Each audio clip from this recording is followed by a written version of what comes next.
Date time place fix అయింది. ఇక ప్రమాణం మాత్రమే మిగిలింది. మరి ఆ ఇద్దరు నేతలు చెప్పిన టైంకి వస్తారా అని అంతా ఉత్కంఠతో ఎదురు చూస్తున్నారు. మహబూబ్ నగర్ లోక్సభ నియోజకవర్గంలో డీకే అరుణ, వంశీచంద్ర రెడ్డిల మధ్య సవాల్ పొలిటికల్ హీట్ ని క్రియేట్ చేస్తోంది.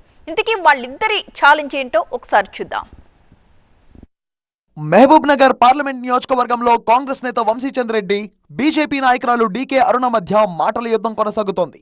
మొన్న పాలమూరులో జరిగిన కాంగ్రెస్ కార్యకర్తల సమావేశంలో వంశీచంద్ర రెడ్డి డీకే అరుణపై తీవ్ర ఆరోపణలు చేశారు. 2019 ఎన్నికల్లో మహబూబ్ నగర్ లోక్సభ నుంచి పోటీ చేయాలంటే 15 కోట్లు ఇవ్వాలని కాంగ్రెస్ ఎన్నికల కమిటీని డీకే అరుణ అడిగారని వంశీచంద్ ఆరోపణలు చేశారు.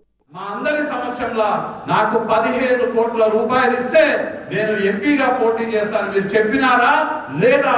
మహబూబ్ నగర్ ప్రజల ముందు నిజం చెప్పాలని నేను డీకే అరుణ గారికి సవాల్ విసురుతున్నాను. కాంగ్రెస్ నేత వంశీచంద్ర రెడ్డి చేసిన ఆరోపణలపై బీజేపీ నాయకురాలు డీకే అరుణ ఫైర్ అయ్యారు. తాను డబ్బులు అడిగినట్లు ఆరోపణలు చేసిన వంశీ సహా అప్పటి ఎన్నికల కమిటీ సభ్యులను తీసుకొస్తే ఏ దేవాలయంలో అయినా సరే ప్రమాణానికి సిద్ధమని సవాల్ విసిరారు. డేట్ టైం ప్లేస్ ఫిక్స్ చేసి చెప్పాలన్నారు ఆమె. పార్లమెంట్ లో ఆయన ఎవరో తెలియదు. డీకే అరుణ గారి మీద ఏదో కాంట్రవర్షియల్ స్టేట్మెంట్స్ ఇస్తే నాకు గుర్తింపు వస్తుందని పాపం తాపత్రయం పడుతున్నాడు. 5 కోట్లు అడిగినా అని చెప్తున్నాడు కదా, వాళ్ళందరిని వచ్చి చెప్పమనండి. ఆ గుడికాడ వచ్చి చెప్తారు, నేను వస్తా కదా, రమ్మనండి, అందరినీ గుడికాడికి వచ్చి రమ్మనండి, నేను కూడా ఆ గుడికాడికి వస్తా, మాట్లాడదాం. మరి వాళ్ళందరూ కూడా తయారు ఉన్నారని అడిగినామని ఫస్ట్ ఎన్నికల్లోంచి తప్పుకోనికనైనా ప్రమాణం చేయమని అడుగుతున్నట్టున్నాడు.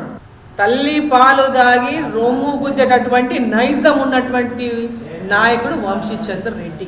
బీజేపీ నేత డీకే అరుణ విలువలు విధానాలు లేని వ్యక్తి అని విమర్శించారు కాంగ్రెస్ మాజీ ఎమ్మెల్యే వంశీచంద్ర రెడ్డి.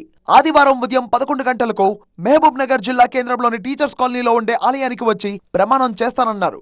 డీకే అరుణ కూడా రావాలని సవాలు విసిరారు వంశీచంద్ర రెడ్డి. మీరు నిన్ననే నన్ను సమయము, తారీఖు, స్థలము నన్ను నిర్ణయించమన్నారు, లేదంటే మీరు చెప్తా అన్నారు. నేనే ముందడిగేసి నేను చెప్తున్నాను, 28వ తారీఖు ఎల్లుండి 11 గంటలకు మహబూబ్ నగర్ జిల్లా కేంద్రంలో టీచర్స్ కాలనీకి నేను వస్తాను. మీరు 2019 ఎన్నికల కోసం ప్రదేశ్ ఎలక్షన్ కమిటీ సమావేశంలో మిమ్మల్ని లోక్సభ బరిలో నిలబడమన్నప్పుడు నాకు 15 కోట్లు ఇస్తే నేను పోటీ చేస్తానని చెప్పిన దాన్ని నేను ప్రమాణం చేసి చెప్తాను, మీరు కూడా వచ్చి ప్రమాణం చేయవలసిందిగా. డీకే అరుణ, వంశీచంద్ర రెడ్డిల మధ్య సవాళ్లతో పాలమూరు పాలిటిక్స్ మరింత హీటెక్కుతున్నాయి. మరి ఆదివారం ఇద్దరు నేతలు ప్రమాణానికి వస్తారా లేదా ఉత్కంఠతో ఎదురు చూస్తున్నారు స్థానిక ప్రజలు.